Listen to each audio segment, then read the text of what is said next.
Time in Berkeley, California. There was a prank that went awry, and in its failure became something different, perhaps something more. To give it a more specific time frame, this took place at the next to last show that Green Day played before signing their major label deal and leaving the plane that us mere mortals inhabit. Now, news of this had spread around the scene. Nobody had any idea they were going to be as big as they were, but people knew that this was going to be the last chance to, see Green Day. We're kind of this staple in the local scene, play like that. So, I, being an earnest young punk rocker, decided that I was just this side of too cool for that, and decided to check out the show. So I go to the show. The show is at this club called 924 Gilman Street, which was a very special place to me. Walk in the door, freeze frame. You're in a place about a third again as big as this place. Wall-to-wall graffiti, and this atmosphere of paradoxically nihilistic and idealistic creativity all at the same time.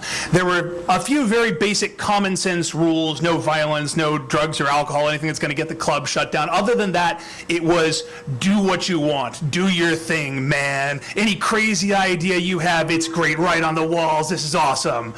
I am so thankful that I had a place like that to go when I was growing up. But now, as I get older and become a bitter and cynical old man, I realize in retrospect that maybe telling teenage Brad, go and do whatever comes to mind, follow your impulses, is at best a double-edged sword.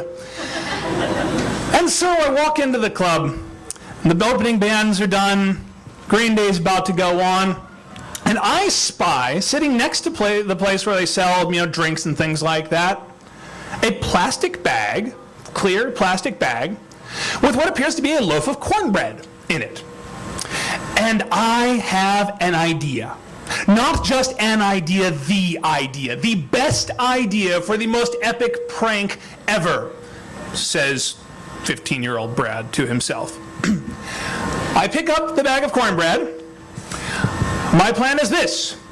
I will twist this bag of cornbread into a tiny compressed ball of cornbread at the bottom of the bag. I will take my finger, I will tear a thin rip in the bottom of the bag. I will secret it into the middle of the crowd, and then at the height of the show, I will whirl it above my head, spraying cornbread across the entire club, and it will be the epitome of anarchy and punk rock, and then I will disappear into the night and become a legend. That's how it goes in my head. All right, so I'm in the middle of the crowd. I have my bag of cornbread. I twirl the cornbread up into a tightly compressed ball of cornbread at the bottom of the bag. I tear a small rip in the bottom of the bag. I spin it around my head once, twice, now freeze frame again. And note that young Brad is standing on the edge of the mosh pit. And note the large fellow on a collision course with young Brad.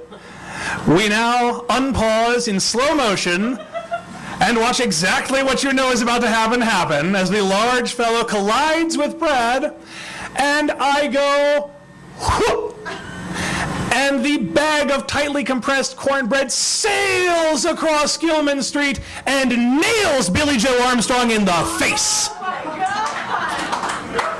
And to his credit, it did not faze him in the least.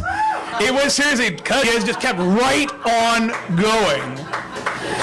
And I had the pleasure of, pleasure isn't the right word. I got to see the next show that they did. And not that it was a bad show. The reason it was unpleasant was because I did not intend to hit Billy Joe in the face with a bag of cornbread at the last show, and I was feeling a little bit guilty. And so the very last show where you could go up to Green Day after the show, I went up to them after the show, and I kind of come up to the edge of the stage and say, hey guys, that was a good show.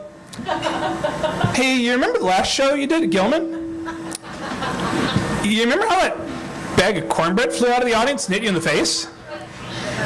Yeah, that was me, and I'm really sorry. And To his eternal credit, I swear Billy Joe Armstrong's response to this was, "That's okay, I was hungry."